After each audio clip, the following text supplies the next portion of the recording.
इस एपिसोड में मैं आपको हाइड्रोलिक हॉस पाइप के बारे में बताने की कोशिश करूंगा।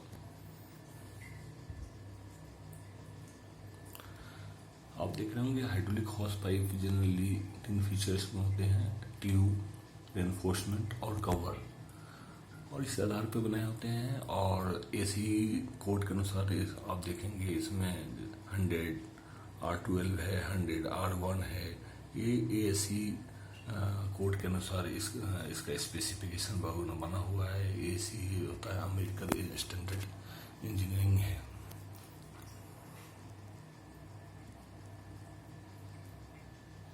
इसमें आप मुझे देख पा रहे होंगे।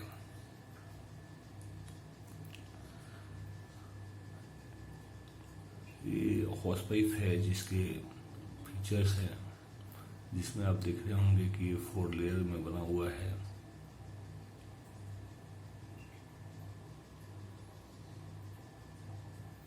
लेनोमेस लेयर है, आउटर लेयर है।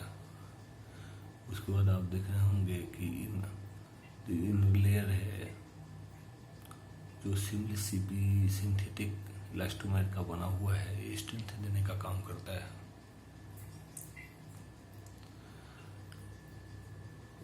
हॉस पाइप उनके आईडी के अनुसार और ओडी के अनुसार, जैसे आप देख रहे हैं कि इसकी आईडी 14 इंच है, यानी 6.4 mm है। ओडी 0.52 है।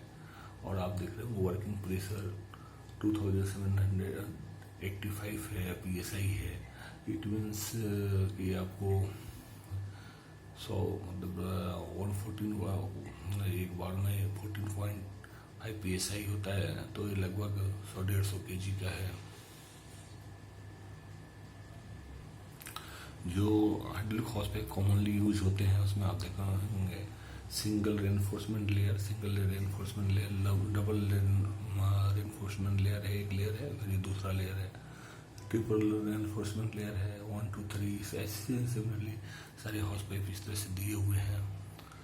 अब जैसे कि AC 100R3 है क्या, तो आप देख रहे होंगे AC 100R3 में ये हाइड्रोलिक हॉस पाइप है जो जिसकी बनावट जनरली जो R3 होती है, ये इसके कंस्ट्रक्शन से रिलेटेड ये स्टैंडर्ड है कि इसका बनावट किस ढंग से होना चाहिए। इसके स्टैंडर्ड मापदंड को मेंटेन करता है। ये ट्यूब ब्लैक ऑयल और black oil resistant synthetic rubber है। सिंथेटिक रबर से बना हुआ है। रेनफोर्स 2 ब्रेड फाइबर लेयर है। इसमें देख रहे होंगे 2 फाइबर लेयर का जो रेनफोर्समेंट दिया हुआ है। कवर जो black abrasion and weather resistance thin synthetic rubber, फिर ऊपर से सिंथेटिक रबर दे रखा है जो बैड वेदर को इसको की रक्षा करता है।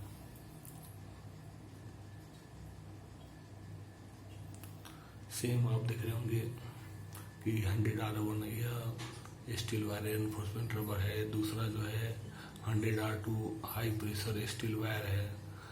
100R3 है। उसके बाद 100 वायर रेनफोर्समेंट हाइड्रोलिक देख होंगे 100R5 है। उसके बाद आप 100R6 है। इसमें आप देख होंगे कि किस फ्लूइड्स के लिए बेस्ट होता है और किस टेम्परेचर पे काम कर सकता है। आईडी का रेंज क्या होना चाहिए, मैक्सिमम ऑपरेटिंग प्रेशर कितनी होनी चाहिए, ये सारा चीज़ इसमें आपने बताया है। 100R1 steel wire reinforcement rubber coated है। ये 100R2 high pressure steel wire reinforcement rubber coated है। 100R3 double fibre braided rubber cover दिया हुआ है। जनरली मेरे किसी मित्र ने कहा था कि हॉस पाइप के बारे में आप बताने की कोशिश करेंगे। R1 R2 R3 जो कोडिंग होता है वो समझने में मुश्किल होती है। तो आप देख पा रहे होंगे कि 100R1 100R2 100R3 ये इसी स्टैंडर्ड अमेरिकन इंजीनियरिंग एसोसिएशन की तरफ से निर्धारित मापदंड के अनुसार ये दिया हुआ है। अब आप इसमें देख रहे होंगे डिफ्रेंशिएट बिटवीन AC और ISO स्टैंडर्ड में क्या फ़र्क है। More recently, hydraulic system designers began adopting the ISO notification. अब क्या हुआ, जो भी हाइड्रोलिक के जो डिजाइनर है हॉस पाइप के, वो अब ISO नोटिफिकेशन को फॉलो करना शुरू कर दिया है। उसमें क्या है, एक्चुअली मैंने ला जो OEM स्विच टू ISO, जो ऑपरेशनल इक्विपमेंट के लिए जो बनते हैं हॉस पाइप, वो जनरली उन्होंने क्या किया है कि AC से स्विच को छोड़ करके वो ISO की तरफ चले गए हैं। ISO स्टैंडर्ड और जो AC है, तो AC स्टैंडर्ड जो है वो इक्विवेलेंट टू है ISO 18752 के इक्विवेलेंट में है।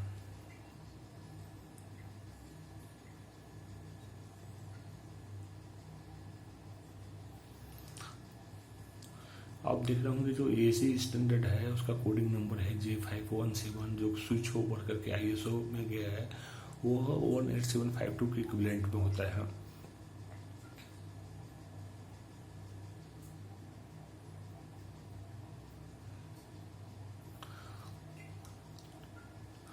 और AC स्टैंडर्ड का जो कवर करता है रेंज, वो R1 से लेकर के R70 तक का रेंज इंश्योर करता है। AC मेनली क्या करता है, इस बात को इंश्योर करता है कि प्रेशर के अनुसार जो हाइड्रोलिक हॉस पाइप जो है उसका कंस्ट्रक्शन, जो पूरा मिनिमम कंस्ट्रक्शन उस चीज़ को फुलफिल करता है या नहीं। सेम चीज़ आप वही देख रहे होंगे, उसकी जो स्पेसिफिकेशन है उसका। ISO 18752 है क्या, ये एक्चुअली 9 प्रेशर क्लासेस में इसको डिवाइड किया गया है। और आप देख रहे होंगे AC को ना उसके कंस्ट्रक्शन के आधार पर डिवाइड किया गया था, जबकि ISO 18752 को 9 प्रेशर कैटेगरी में इसको डिवाइड किया गया है, जिसकी रेंजिंग है 500 से लेकर 8000 PSI तक। अब आप ये देख रहे होंगे कि AC जो 100R1 है उसका कंस्ट्रक्शन इसमें दिखा रहा है, जो 4200 डिग्री सेल्सियस पर काम आता है टाइप। और इसके रबर के कंस्ट्रक्शन आप ये देख रहे होंगे, इसके inner tube of oil resistant synthetic rubber single wire blooded लगा हुआ है। और ये भी एक्चुअली 2 कैटेगरी में होता है, टाइप A और टाइप 80 और A में होता है, जो कि उसकी बनावट के अनुसार उसको चेंज होता रहता है। ACR2 का सेम चीज़ आप देख रहे होंगे, ये भी 3 कैटेगरी होता है, A, B और 80 कैटेगरी में बटा हुआ है। आप देख रहे होंगे कि type A has two braided of wire enforcement, B has 2 spiral files 1 braided enforcement, और 80 जो है ये सेम होता है टाइप A और 80 के अनुसार, बट इसका जो असेंबली पॉइंट है वो थोड़ा चेंज होता है। आप सिम देख रहे होंगे कि ACR2 should be used with petroleum and water based with in a temperature range 40 to 100। It consists of an inner tube of oil reinforcement, synthetic rubber, steel wire reinforcement according to the hose pipe। अब steel wire reinforcement इसमें दिया जाता है क्योंकि इसमें high pressure के लिए यह यूज होता है। ACR3 का भी सेम देख रहे होंगे कंस्ट्रक्शन, बस उसके reinforcement के अनुसार उसकी वो चेंज हो रही है। ACR4 भी आप देख रहे होंगे। ACR5 का भी कंस्ट्रक्शन आप देखेंगे कि उसकी रेनफोर्समेंट के आधार पर उसका कैटेगरी चेंज हुआ है। AC में AC6 में should be used with petroleum and water based hydraulic fluid with in a temperature of 100 degree Celsius. It consist of inner tube oil resistant synthetic rubber 1 braided ply of suitable textile yarn. अब ये textile yarn से बना हुआ होता है जो R6 है।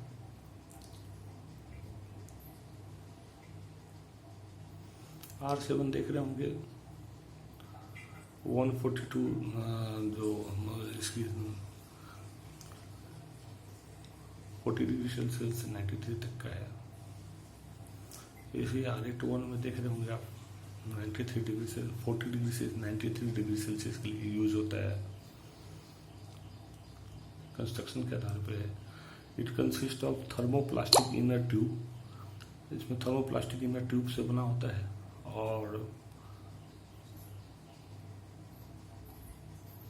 इसे 140 डिग्री रेंजिंग है इसकी। AC 112 है।